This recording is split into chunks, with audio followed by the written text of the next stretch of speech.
No. Is it okay to punch a Nazi? Yes. There's instrumental evil. It's like lying as a means to an end. A good, you can do bad things to get to a good end. Then there's sadistic pleasure. Sometimes it's fun to do bad things. That's like the troll kind of crowd. Right. There's egotism, and then the fourth one's egotism and revenge, which is like, this person wronged me, so I can do bad things to them. And I have my students kind of track the thing when you behave this way or behave this way this week, like write down which one it is. So they're aware, because I love that. Oh my gosh, that's a great idea. Well, people need to be aware that they can be the bad guys. Right. That's a big thing that I teach, in all my classes still online is we look at the My Lai massacre, and you read the letters. That's in Vietnam. It was like this situation where these regular American soldiers did the absolute worst things that could possibly be done to other human beings. Right. And if you read the letters that they were writing the weeks prior to that to their families, they were normal guys just put in a really tough situation. But what we always say is like, well, I would never do that. I would never be a Nazi. I would never be, a hateful, person. And then that's what they said too. So we're all human beings, and that should be a uniting kind of idea that we are capable of doing bad things. And if we're aware, but if you're not aware that that you could possibly be the bad guy, you're not going to see it on your radar. I love that you say that, because in 2020, when the schools all got shut down, immediately, it was funny because every year for my son's birthday, we would base his party based on a book, and we were doing Lord of the Flies. We were going to bring in a big pork and put it in our yard, and everything. We were just going to let these 12-year-old boys go crazy, and then give them the book. But when I was leaving, and I started to realize that people would turn so quickly, right? So I was very involved in school. I was the volunteer drama teacher, and we just finished Willy Wonka, and everybody, like even the principal, oh, we love her, blah, blah, blah. And then I showed up at a Reopen Washington protest and took a picture. And immediately I became public enemy, like immediately. And I just thought, how in the world? And that's when I started to realize, oh, this is how Nazis are made. Mm-hmm. You have an idea in your head, and you think that anybody who does that idea is evil, and you can't understand. I lived in the area where it's, everybody works for Microsoft and Google. We didn't. Us being shut down meant, will we be able to pay our mortgage? Right? Yeah. And nobody could understand that conversation. Or take a few months later, George Floyd. Yeah. Nobody could understand why I wouldn't want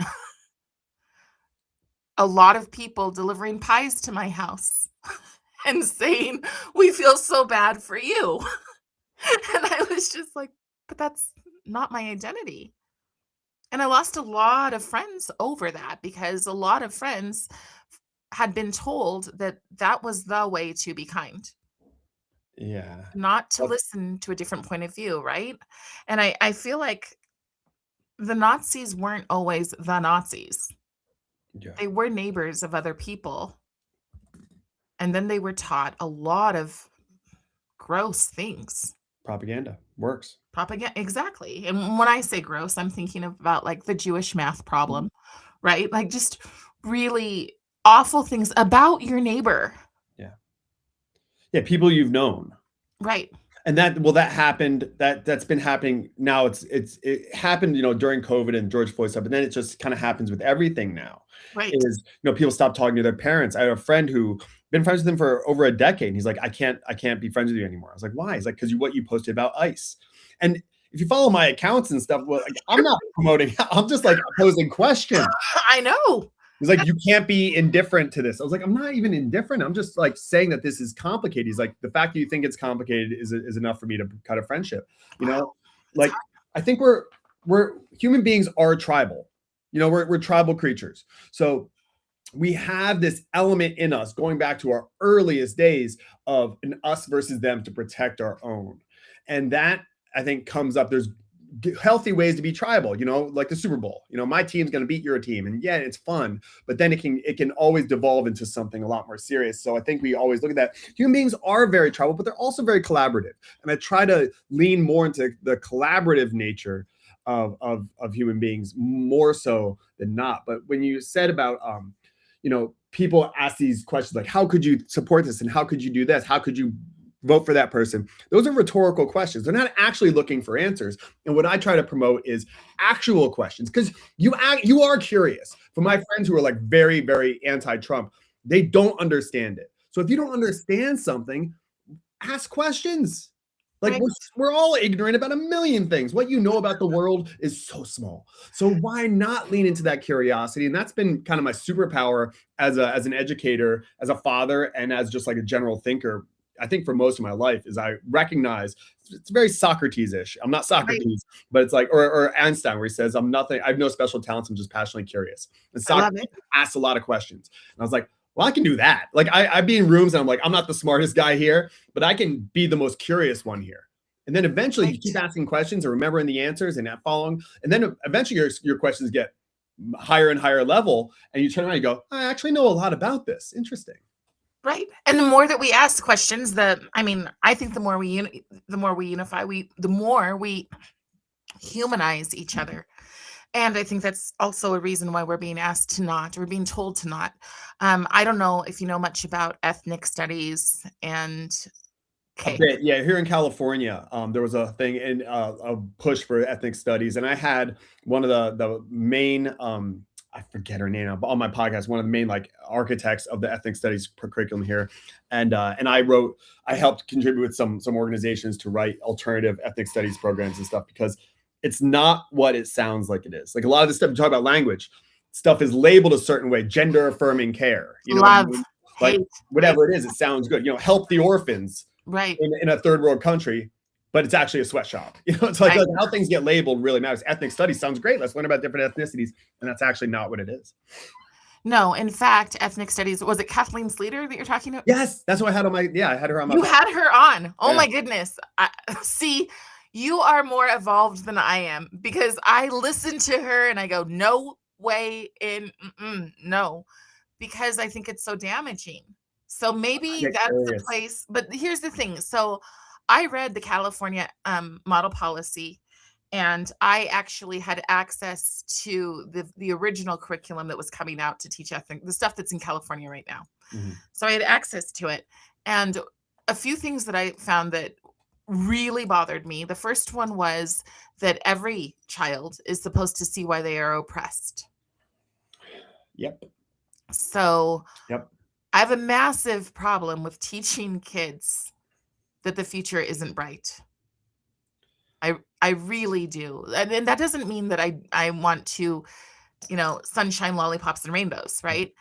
It just means, like, I'm going to talk to my kids, and when I talk to them about Black History Month, I'm going to say, okay, so you guys have been taught that you're oppressed and that the world is just a terrible place and it's never progressed. But if it hasn't, I wouldn't be your teacher. Yeah. That's a fact, right? And so the first one is that they're all oppressed, and the second one is how they're supposed to dismantle the systems of oppression. And when Kathleen Sleater talked, she said, do not think of ethnic studies as a culture club of the month. That is not the goal here. Ethnic studies must be seen through the lens of critical race theory. Meanwhile, everybody was saying, oh, critical race theory would never be in schools. They were gaslighting insanely. Yeah. So what do you know? I mean, you had her on. What did you learn? And I mean, how could you? Yeah, I had her on in this span during that time. I also had James Lindsay and Peter Boghossian on, who were kind of I had 2 National Teachers of the Year who were both very strong advocates for critical social justice. So again, I mean, it's cylinder radio, so it's the idea of like a cylinder, like it's different shapes, right? Yeah. And I get really curious. I think that. So it's a bunch of different things. I think that was it Kathleen Sleater? What was her first name? I forget. I thought it was Christine. Christine. I've got a video. It doesn't have a nice title. It's called Straight from the Horse's Mouth. So she was an older lady. Yeah, she was an older lady. She was like kind of back. She was teaching like when it was a little bit more egregious, where like, schools didn't teach anything about like Black history. Like there's a lot of schools that don't teach about like Black Wall Street, and I didn't know about it. So it is important to teach that. But the problem of critical race theory, and the way I've explained critical race theory is like go back to Derek Bell and Kimberly Crenshaw and everything. It's like people. I was one of the only active classroom teachers that was speaking out against it. So I went on, Fox News and Glenn Beck and all these different programs, and they were like, "It's just nonsense." And I was like, "It's actually not all nonsense because it serves a good purpose of let's put on these lenses to see is there discrimination under the surface." I think the war on drugs would be a good example because you look at what John Ehrlichman said when he was the advisor for Nixon. It's like this is a way to lock up hippies and black people.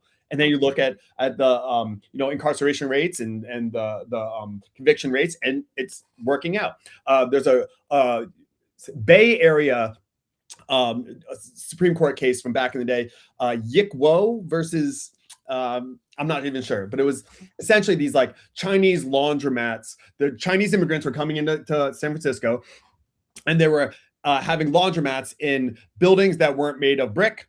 And so all of the white laundromats, they were, and laundry owners, they didn't like that the Chinese were undercutting their prices and everything. So they pushed for policies to get them out, saying you needed to pay additional fees if you weren't in a brick laundromat. So basically, it was a way to be discriminatory on the books without saying we don't want Chinese people. So critical race theory is great for that. You go, wait a second, is this racism? Put on these lenses. Look for racism everywhere. Maybe it's here. Then you take the lenses off. You got to take the lenses off. And the problem is not identifying possible discrimination. It's that you don't challenge it once you make the hypothesis. When Michelle Obama said she was like getting ice cream with her daughters, and she had a hoodie on, and a white man just butted in front of her because that's what white men do to black women. It's like maybe, but maybe he just butts in front of everybody. Like it's just a hypothesis starter, and in the scientific method, hypotheses are supposed to be challenged to see if they're true or not. And that's the problem. It's not necessarily even that critical race theory is being done. It's that it's the only lens that the kids are taught to look at. And then also, in addition to all that, is the system's broken. They can't even define what a system is or whatever it is. You're always oppressed. They don't give you a pathway out. So what do I do to be less oppressed? Do I show up to things on time? Do I work really hard? Oh no, those things are categorized as whiteness. Right. We don't do that either. So now the kids feel really hopeless. Right. Trying to identify problems, but then give solutions. And there are no solutions because this is part of the theory crowd, right? And the theory crowd is constantly breaking things down, always dismantling. There is no end. I had either. Right. Preserving epistemic pushback. Right. Yeah.